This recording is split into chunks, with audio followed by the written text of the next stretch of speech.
बिस्मिल्लाहिर्रहमानिर्रहीम। Welcome to our channel learn chemistry with Amar. आज के इस लेक्चर में हम चैप्टर नंबर 1 जो हमने कंप्लीट कर लिया, ऑलमोस्ट मुकम्मल हो गया है। अ, तो आज इसकी समरी को हम डिस्कस करते हैं। तो समरी में ये होगा कि हमारा पूरा चैप्टर रिवाइज हो जाएगा, और ताकि आपको आगे जो एमसीक्यूज हैं और जो शॉर्ट आंसर्स और लॉन्ग आंसर्स हैं वो अटेम्प्ट करना आसान हो जाए। चलें जी। तो chemistry is the branch of science which deals with the properties, composition and structure of matter. Chemistry also deals with the changes involved in matter. तो केमिस्ट्री साइंस की वो ब्रांच है जिसमें हम स्टडी करते हैं प्रॉपर्टीज, कंपोजिशन और structure matter का। मैटर की कंपोजिशन क्या है, उसकी प्रॉपर्टीज क्या है, उसका स्ट्रक्चर क्या है, और इसके साथ साथ हम केमिस्ट्री में मैटर के अंदर जो चेंज आती है उसकी भी स्टडी करते हैं। Okay. Point number 2, chemistry is everywhere in our environment and serving the humanity day and night. Chemistry हमारी लाइफ में बहुत इंपॉर्टेंट रोल प्ले कर रही है और इंसानियत के लिए बड़ा काम कर रही है केमिस्ट्री, क्योंकि due to its wide scope chemistry is divided into physical chemistry. तो इसके वाइड स्कोप की वजह से हमने केमिस्ट्री को डिवाइड किया है फिजिकल केमिस्ट्री, ऑर्गेनिक केमिस्ट्री और inorganic chemistry, biochemistry, industrial chemistry, nuclear chemistry, then environmental chemistry, analytical chemistry, medicinal chemistry, quantum chemistry, green chemistry. तो ये तमाम हमने जो ब्रांचेज हैं केमिस्ट्री की वो हम डिस्कस कर चुके हैं। So these are all branches of chemistry. ठीक है, ये हम डिस्कस कर चुके हैं। तो अब देखिए, ये ब्रांचेस हमने जब डिस्कस की थी तो हमने इसके बारे में बात किया था, तो एक एक करके देख भी लेते हैं। फिजिकल केमिस्ट्री में हम मैटर के अंदर जो मोलिक्यूल्स और एटम्स का जो कॉम्बिनेशन है उसके बारे में हम डिस्कस करते हैं कि किन कवानीन के तहत एटम्स या मोलिक्यूल्स आपस में कंबाइन होते हैं और जो है प्रोडक्ट बनाते हैं। और इसके साथ साथ ऑर्गेनिक केमिस्ट्री क्या है, ऑर्गेनिक केमिस्ट्री में हम स्टडी करते हैं हाइड्रोकार्बन्स की। हाइड्रोकार्बन्स क्या होते हैं, इससे कंपाउंड्स होते हैं जिसमें कार्बन और हाइड्रोजन मेन एलिमेंट के तौर पर मौजूद होती है। देन एनवायरमेंटल केमिस्ट्री, एनवायरमेंट से रिलेटेड जो केमिस्ट्री है, जैसे हमारे पोल्यूशन है और इस तरह की डिफरेंट जो हेजर्ड्स हैं, जो कि ऐसी चीजें जो एनवायरमेंट को नुकसान पहुंचाती हैं, तो उसके बारे में हम डिस्कस करते हैं। एनालिटिकल केमिस्ट्री में सिंपल हम किसी भी सब्सटेंस की, अननोन सब्सटेंस की आइडेंटिफिकेशन करते हैं, उसकी काइंड, उसकी क्वालिटी, उसकी क्वांटिटी के बारे में पता लगाते हैं। देन मेडिसिनल केमिस्ट्री, ये मेडिसिन पॉइंट ऑफ व्यू से बड़ी इंपॉर्टेंट है। और क्वांटम केमिस्ट्री में हम मॉलिक्यूल्स की जो ज्योमेट्री है, उसका जो ओरिएंटेशन है, किस तरीके से मॉलिक्यूल जो है वो 3 डायमेंशन या 2 डायमेंशन में अरेंज है। ठीक है, इसकी जो है इसके बारे में हम डिस्कस करते थे। ग्रीन केमिस्ट्री में हम केमिस्ट्री का रोल जो एनवायरनमेंट से फ्रेंडली है उसके बारे में हम डिस्कस करते। देन आ जाए आप, नेक्स्ट पॉइंट है हमारे पास, matter is simply defined as anything that has mass and occupies space. Matter हर वो चीज है जो वजन रखती है, जगह घेरती है, वो मादा कहलाती है। बचपन से आप पढ़ते आ रहे हैं, तो कोई नई चीज नहीं है। मैटर की 3 स्टेट्स होती है, लेकिन आपकी केमिस्ट्री में हमने 2 स्टेट्स का और पढ़ा है। एक है हमारे पास प्लाज्मा, और दूसरी है हमारे पास क्या, दैट इज नोन एज के बोस आइंस्टाइन कंडेंसेट। जब हम गैसेस को ज़्यादा एनर्जाइज कर देते हैं तो प्लाज्मा स्टेट आ जाती है, और जब हम सॉलिड को मज़ीद एक्सट्रीमली जो है कूल कर देते हैं तो another state of matter exist करती है, that is known as Bose Einstein condensate. So matter क्या होता है, it is found in 3 common states, 3 common state है सॉलिड लिक्विड गैस। इसके अलावा 2 स्टेट्स हमने और पढ़ी है। एक ही हमारे पास considered as fourth state of matter, plasma. The different states of matter is due to difference of energy in increasing order. तो ये हमने डिस्कस किया था कि जब हम क्या करते हैं कि हमारे पास, जब हम क्या करते हैं कि इंक्रीजिंग ऑर्डर का मतलब ये कि जब हम एनर्जी को इंक्रीज करते हैं तो एनर्जी को इंक्रीज करके हमारे पास मुख्तलिफ किस्म की स्टेट्स बनती हैं। सॉलिड को हमने हीट किया तो लिक्विड बन गया, लिक्विड को हीट किया तो गैस बन गई, गैस को मजीद एनर्जाइज किया तो वो प्लाज्मा स्टेट। नेक्स्ट पॉइंट है matter is made up of smallest particle which are known as atom. Matter जो है मैटर का छोटा से छोटा जर्रा या पार्टिकल एटम कहलाता है, जो फर्दर डिवाइड नहीं हो सकता।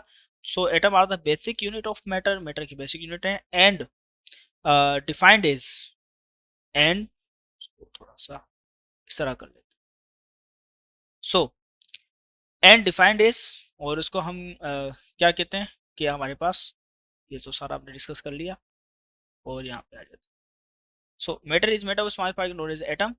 Atoms are basic unit of matter and define as structure of element. तो matter बताता है element का structure. Now it is discovered that atoms are made up of three particles, protons, neutrons and electrons. तो matter के तीन basic parts हैं, electron, proton और neutron. इससे एटम जो है बना होता है. A molecule is the smallest particle in a chemical element or compound that has the chemical properties of that element or compound.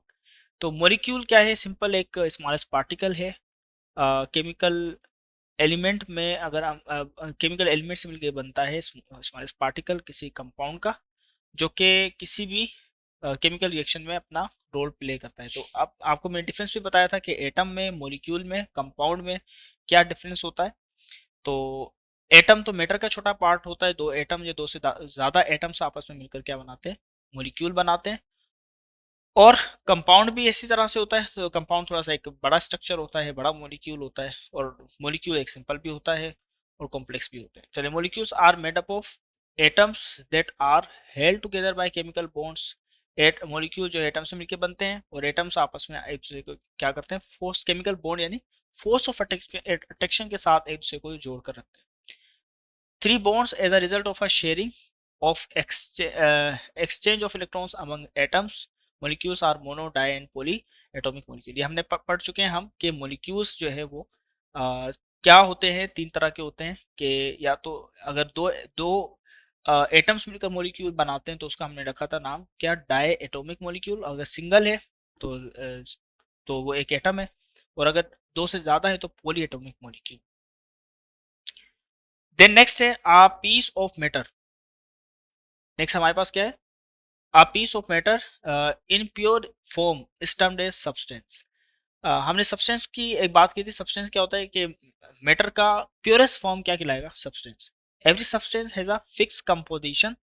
एक खास उसकी कंपोजिशन होगी and fix and specific properties, और खास ही प्रॉपर्टीज होंगी.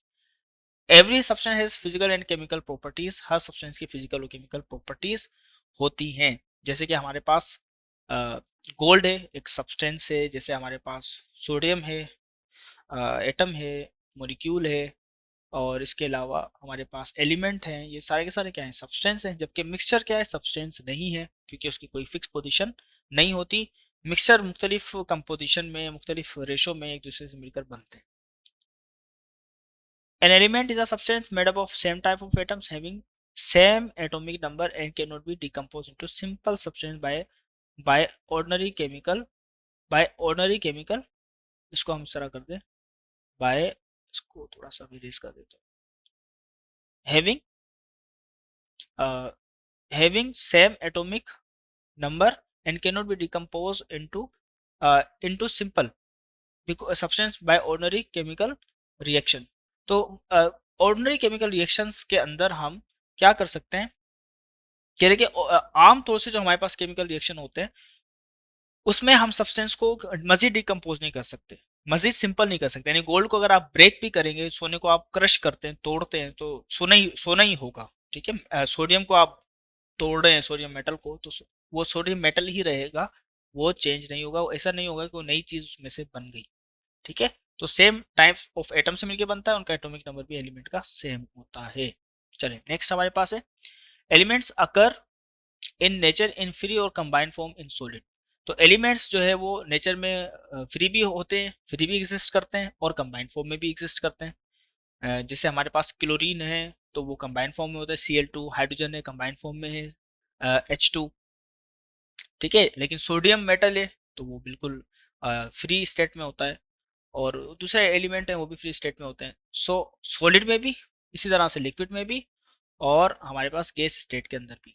अब तक हमने 118 एलिमेंट को डिस्कवर कर लिया है आपकी पीरियोडिक टेबल के अंदर.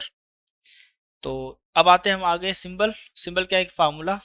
Symbol is an abbreviation to represent the name of element. A symbol is taken from the name of that element in English, Latin and Greek. तो सिंबल्स एक हमारे पास क्या होता है? एक नाम होता है एलिमेंट का, जो हमने, एक निशानी होती है एलिमेंट की, जो एलिमेंट की जो निशानी हम लेते हैं या तो इंग्लिश में या लातीनी जबान से या उसकी यूनानी जबान से हम लेते हैं. So if it is one letter it will be capital as H. अगर वो एक लेटर है, ठीक है, अगर वो हमारे पास क्या है, अगर वो हमारे पास वन लेटर है, if it is one letter it will be capital as H for hydrogen. अगर एक लेटर पे, जैसे हाइड्रोजन के लिए तो हम कैपिटल एच का यूज करते हैं, कार्बन के लिए तो हम कैपिटल सी का यूज करेंगे, सल्फर के लिए हम कैपिटल एस का यूज करेंगे, नाइट्रोजन के लिए हम कैपिटल एन का यूज करेंगे। तो सिंबल एक निशाने पर भी होती है, वन लेटर पर भी होती है, और टू लेटर्स पर भी होती है, और इससे ज्यादा नहीं होती। जैसे कि आप देखें सोडियम है, तो सोडियम के लिए मैंने क्या यूज किया है, यहाँ पे देखिए क्या बुक में क्या है, एन ए, कैपिटल एन और स्मॉल ए। तो हमेशा याद रखिएगा कि सिंबल जो है उसका एक लेटर हमेशा कैपिटल होगा और दूसरा लेटर हमेशा स्मॉल होगा। क्रोमियम के केस में देखें सी आर, सी कैपिटल है और आर जो है स्मॉल है। हीलियम के केस में देखें एच कैपिटल है और ही और ई जो है वो स्मॉल है। इसी तरह जिंक में देख लें तो जेड कैपिटल है और एन जो है वो स्मॉल है। ठीक है, अब आ जाते हैं आगे। नेक्स्ट पॉइंट है व्हेन टू और more than two, when two और मोर देन टू एलिमेंट्स और कंपाउंड्स, जब दो या दो से ज्यादा एलिमेंट्स या कंपाउंड फिजिकली कंबाइन होते हैं विदाउट एनी फिक्स्ड रेशो, ठीक है, फिक्स्ड रेशो नहीं होता, वो कहलाते हैं मिक्सचर। देखें यही डिफरेंस है कंपाउंड और मिक्सचर में। स्टूडेंट ज्यादातर कंफ्यूज होते हैं सर मिक्सचर क्या है, कंपाउंड क्या है। आप जस्ट ये टर्म, ये वर्ड यूज कर लें, फिक्स्ड रेशो। अगर फिक्स्ड रेशो है एटम्स का, मॉलिक्यूल्स का मिलने का एक फिक्स रेशो है, जैसे वाटर है तो वाटर के अंदर हाइड्रोजन और ऑक्सीजन का एक फिक्स रेशो है भाई। चले हाइड्रोजन के दो एटम और ऑक्सीजन का एक एटम, या चले हाइड्रोजन के बाय वॉल्यूम अगर हम देखें बाय वॉल्यूम टू रेशो 16। अगर हम वजन के हिसाब से देखें ना, वजन के हिसाब से तो हाइड्रोजन के दो एटम होते हैं वाटर में वेट के हिसाब से, और ऑक्सीजन के 16 होते हैं। तो 16 तो हमारे पास आ जाएगा सिंपल इसको 1:6। तो आपके पास जहां भी पानी है उसका रेशो यही रहेगा, वो चेंज नहीं होगा। ठीक है, जबकि मिक्सचर का रेशो चेंज हो सकता है। आप जो भी दो चीजें मिला दो, कोई फिक्स रेशो ना हो तो वो मिक्सचर बन जाता है। तो इसमें कोई केमिकल रिएक्शन नहीं होता, कोई केमिकल और फिजिकल प्रॉपर्टीज नहीं होती मिक्सचर की। So the component substance retain their chemical properties, यानी अगर हमने मिक्सर बनाया है जिन चीजों से, तो उस चीज की ही प्रॉपर्टीज उसमें रहेंगी, मिक्सर की कोई नई चीज नहीं बन जाएगी। Mixer can be separate again by physical method, हम इसलिए मिक्सर को हम सेपरेट कर सकते हैं, जबकि कंपाउंड को हम सेपरेट नहीं कर सकते। कौन सी फिजिकल प्रॉपर्टीज है, फिल्ट्रेशन जिसमें हम छान कर अलग करते हैं, ठीक है, और इवापोरेशन जिसमें हम हीट करते हैं और वो बॉयल हो जाता है जिससे वो सेपरेट हो जाता है, डिस्टिलेशन। और डिस्टिलेशन सिंपल एक प्रोसेस है जिसमें हम क्या करते हैं कि लिक्विड के कंपोनेंट्स को अलग करते हैं।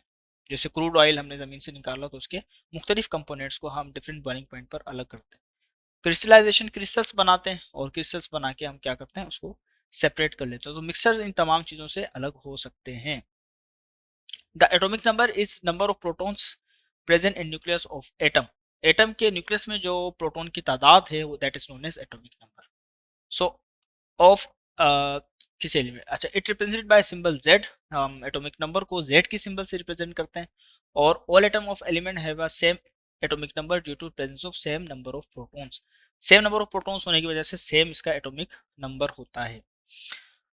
ठीक है जी, the atomic mass is sum of number of protons and neutrons present in the nucleus of atom of any element in represented by symbol A। तो हम जो एटॉमिक मास को रिप्रेजेंट करते हैं वो सिंबल कैपिटल A से represent करते हैं। एंड उसको कैलकुलेट करने का क्या तरीका है कि आप ए को A is equal to Z plus N. Z stand for proton number, ठीक है, और N stand for neutron number. तो आप जब इन दोनों को प्लस कर देंगे तो इसका क्या मिल जाएगा आपको, मास नंबर। अच्छा जी, नेक्स्ट हमारे पास है the atomic mass of an element express in gram scale, gram atomic mass it is also called 1 mole. तो किसी भी एटम के मास को अगर हम ग्राम में लिख देते हैं तो वो कहलाता है ग्राम एटॉमिक मास, और ग्राम एटॉमिक मास ही 1 मोल है। ठीक है, ये बात हम बहुत डिटेल से चैप्टर में पढ़ चुके हैं। Next, the molecular mass of an element और a compound express in gram is called gram molecular mass, it is also called as 1 mole. ये भी हम पढ़ चुके हैं कि भाई एटम का जो मास है वो ग्राम में अगर लिखा जाएगा तो भी 1 मोल ही कहलाएगा, और उसको हम ग्राम मोलिकुलर मास भी कहते हैं। The formula mass of an ion express in gram is known as formula mass and it is also known as 1 mole. तो किसी भी सब्सटेंस का अगर मैंने ग्राम मोलिकुलर मास अगर मैंने निकाला है तो वो हमारे पास क्या कहलाएगा उसका, अगर किसी सब्सटेंस का ग्राम मोलिकुलर सॉरी ग्राम फार्मूला मास मैंने निकाला है तो वो जो ग्राम फार्मूला मास है that is also known as 1 mole. चलें अब आ जाए हम the atomic mass, molecular mass और formula mass of substance express in gram is known as mole. ये सारी बात हमने कर ली। अब आते हैं हम नेक्स्ट, हमारे पास है एवोगेड्रोस। एक इटालियन साइंटिस्ट थे, इन्होंने एक कैलकुलेट किए थे नंबर ऑफ एटम्स, मॉलिक्यूल और आयंस को जो कि प्रेजेंट थे 1 मोल में कैलकुलेशन के थ्रू, और वो उन्होंने फाइनल जो रिजल्ट निकाला वो निकाला कि 6.02 मल्टीप्लाई 10^23 पार्टिकल्स होते हैं किसी भी सब्सटेंस के 1 मोल में। This value is represented by Na। देखें सोडियम के सिंबल में और एवोगेड्रो नंबर के सिंबल में फर्क है। स्टूडेंट्स अक्सर गलती कर देते हैं एग्जाम्स में, इस तरीके से अगर आपने लिख दिया तो मार्किंग आपके जो नंबर है वो कटेंगे। तो कोशिश करें कि आप सोडियम को जब भी लिखें तो एन, कैपिटल एन होगा और स्मॉल ए होगा, जबकि एवोगेड्रो नंबर में कैपिटल एन और कैपिटल ए आता है। ठीक है, ये एवोगेड्रो नंबर की निशानी है। क्लियर है यहाँ तक? कोई सवाल हो तो जरूर आप जो है कमेंट बॉक्स में जरूर पूछिएगा। अब आते हैं हम एमसीक्यूज के ऊपर। तो एमसीक्यू सॉल्व करते हैं, और पहले आप खुद कोशिश कीजिएगा, ट्राई कीजिएगा इसको वीडियो को पॉज करके, और फिर आप आंसर जरूर देखना, क्या आपको असेसमेंट होगी कि आपका जो चैप्टर है वो कैसा गया। So the branch of chemistry which deals with hydrocarbon, ऐसी केमिस्ट्री की ब्रांच जिसमें हम हाइड्रोकार्बन के बारे में स्टडी करते हैं। तो वो कौन सी ब्रांच है? That is known as industrial chemistry, inorganic chemistry, physical chemistry या ऑर्गेनिक केमिस्ट्री। तो हाइड्रोकार्बन्स क्या होते हैं? हाइड्रोकार्बन्स ऐसे कंपाउंड्स होते हैं जिसमें कार्बन और हाइड्रोजन मेन एलिमेंट के तौर पर मौजूद होती है। ये जैसे हमारे पास ग्लूकोज हो जिसका फार्मूला है C6H12O6, तो इसमें कार्बन और हाइड्रोजन है, तो ये क्या कहलाएगा? हाइड्रोकार्बन। ठीक है, इसी तरीके से बेंजीन जिसका फार्मूला है C6H6, तो बेंजीन क्या है? एक हाइड्रोकार्बन है। तो हाइड्रोकार्बन ऐसे तमाम कंपाउंड जिसमें हाइड्रोजन और कार्बन मौजूद हो, तो वो क्या कहलाते हैं? हाइड्रोकार्बन्स। तो उसकी स्टडी हम किसमें करते हैं? ऑर्गेनिक केमिस्ट्री के अंदर। नेक्स्ट क्वेश्चन है the atomic mass of an element express in gram. अगर किसी भी एटम के मास को हम एक्सप्रेस करें ग्राम में, तो ये हम पढ़ के आए, क्या कहलाएगा? जी, ग्राम एटॉमिक मास कहलाएगा। ठीक है, चलिए विच of the following can be separated by physical means, इनमें से कौन सी चीज को हम फिजिकल मींस यानी फिजिकल जो तरीके से हम अलग कर सकते हैं? क्या हो सकते हैं? एलिमेंट को तो हम सेपरेट नहीं कर सकते, खुद ये सिंपल है। सब्सटेंस भी तो नहीं कर सकते, क्योंकि सब्सटेंस एलिमेंट और कंपाउंड को ही हम कहते हैं सब्सटेंस। कंपाउंड भी सिंपल नहीं हो सकते, मिक्सचर हो सकते हैं। ठीक है, तो इसका जो राइट ऑप्शन होगा that will be what? Mixture. तो मिक्सचर को हम सेपरेट कर सकते हैं फिल्ट्रेशन करके और इवापोरेशन करके और क्रिस्टलाइजेशन करके। चलिए, the molar mass of H2SO4 sulphuric acid का मोलर मास क्या है?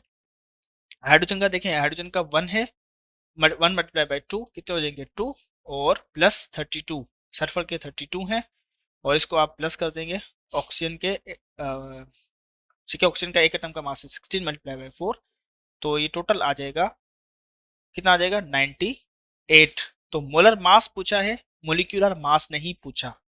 यही गलती स्टूडेंट करते हैं। यहाँ देखें, यहाँ क्वेश्चन है the molar mass. Molar mass मैंने आपको बताया था कि यहाँ पर हम ग्राम का वर्ड यूज करेंगे मोलर मास के लिए। अगर ये सवाल इस तरह होता the molecular mass of H2SO4, तो फिर हम लगाते 98 AMU। ठीक है, लेकिन यहाँ पर सवाल है मोलर मास, तो AMU मोलिक्यूलर मास के लिए यूज होता है, जबकि मोलर मास के लिए हम ग्राम का वर्ड यूज करते हैं। तो यहाँ पे आ जाएगा C option 98 gram. The molecule consist of 2 atoms is, ऐसा मोलिक्यूल जो कि 2 एटम पर मुश्तमिल हो, क्या कहलाएगा? Di atomic molecule, polyatomic molecule, monoatomic molecule या hetero, basically di atomic molecule. ठीक है, नेक्स्ट क्वेश्चन है हमारे पास, a formula that indicate actual number and type of atoms in a molecule is called, ऐसा ऐसा फार्मूला जो कि हमें हकीकी तादाद बताए किसी एटम या मोलिक्यूल में, तो वो क्या, हम कौन सा फार्मूला कहलाएगा? केमिकल फार्मूला तो नहीं कहलाएगा, क्योंकि केमिकल फार्मूला की 2 टाइप से, मोलिकुलर या एम्पेरिकल। फार्मूला मास तो एक दूसरी चीज है बिल्कुल। तो इसका जो ऑप्शन आएगा that is will be empirical formula. ठीक है, जो हकीकी तादाद बताता है हमें, प्रेजेंट इन, सॉरी, जो हमें एक्चुअल तादाद बताते हैं, फार्मूला मास नहीं होगा। इसका राइट ऑप्शन होगा मोलिकुलर मास, क्योंकि मोलिकुलर मास ही हमें असल तादाद बताता है, एम्पेरिकल फार्मूला नहीं बताता। Empirical formula just simple ratio बताता है एटम्स का कंबाइनिंग एटम्स का। चले जी, देन हमारे पास next question, ethyl alcohol was separated by, किसने सेपरेट किया था इथाइल अल्कोहल को? इथाइल अल्कोहल को इब्न सीना ने किया था, अल-बेरूनी ने, जाबिर बिन हयान ने तो नहीं किया क्योंकि फादर ऑफ केमिस्ट्री, और इन्होंने दूसरा काम किया था, इन्होंने इथाइल अल्कोहल को सेपरेट नहीं किया। तो दैट वाज अल राजी, आई थिंक, यस, अल राजी ने इसको जो है वो सेपरेट किया था by fermentation process. Which of the, आठवां सवाल है, which of the following is not a homoatomic, इसमें से कौन सा जो है वो होमोएटोमिक नहीं है, इसमें से कौन सा जो है एटम वो होमोएटोमिक नहीं है। तो देखिए तीनों के अंदर अब यहाँ पे हाइड्रोजन जो है होमोएटोमिक एटम है, बाकी सारे के सारे होमोएटोमिक नहीं है। NH3 में डिफरेंट एटम्स हैं, ठीक है, NH3, और कार्बन डाइऑक्साइड इसमें भी डिफरेंट एटम्स हैं, वाटर में भी डिफरेंट एटम्स हैं। तो हमारे पास जो राइट ऑप्शन है दैट इज हाइड्रोजन। तो हाइड्रोजन जो है वो होमो एटॉमिक मॉलिक्यूल है, बाकी तमाम हेट्रो एटॉमिक मॉलिक्यूल है। इसमें हाइड्रोजन ऑक्सीजन है और इसमें कार्बन डाइऑक्साइड, इसमें NH3 अलग अलग। Question number 9, the empirical formula of hydrogen peroxide. Empirical formula hydrogen peroxide का क्या है, दैट इज H2O2, ठीक है, H2O2, ये इसका क्या है, empirical formula, sorry empirical formula पूछा है तो ये एम्पेरिकल फार्मूला ये नहीं होगा, एम्पेरिकल फार्मूला होगा HO, ठीक है, इसको HO पे लगा देते। एम्पेरिकल फार्मूला क्या होता है, simple ratio of combining atoms, उसका हमने सिंपल रेशियो निकालेंगे, 2 से कैंसिल हो जाएगा तो 1:1, तो HO। देन नेक्स्ट क्वेश्चन है, piece of matter in pure form is termed as, ऐसा सब्सटेंस मैटर का जो कि प्योर फॉर्म में हो उसको हम क्या कहेंगे, रेडिकल कहेंगे, मिक्सचर कहेंगे, कंपाउंड कहेंगे, सब्सटेंस कहेंगे। तो सब्सटेंस कहेंगे पीस ऑफ मैटर जो कि प्योर फॉर्म में प्रेजेंट। तो आई थिंक यहाँ पे आपको ये बात समझ में आ गई होगी। कोई क्वेश्चन हो तो जरूर पूछिएगा। जी हमने एमसीक्यू सॉल्व कर लिए, शॉर्ट आंसर्स आप कोशिश करें कि खुद इसका जवाब लिखें और लिखना सीखें, ओन वर्डिंग करना सीखें। जो चीज़ समझ में आ रही है उसको अपने वर्डिंग में लिखें और अपने टीचर से, अपने ट्यूटर से जो भी है आप उसको चेक कराएं, और ताकि आंसर आपको लिखना आ जाए। चीटिंग से बेहतर है आप लिखें अपने अल्फाजों में, ठीक है। चलें, अब हमारे पास न्यूमेरिकल है, कैलकुलेशंस, और ये कैलकुलेशंस हम कर चुके हैं। Balance the chemical equation simple, और इसको हमने किस तरीके से बैलेंस किया है। अच्छा, आपसे रिक्वेस्ट है कि इस चैनल को लाइक करें, शेयर करें, सब्सक्राइब करें और बेल आइकन पर जरूर क्लिक करें ताकि आने वाली हर वीडियो आपको मौसूल हो सके।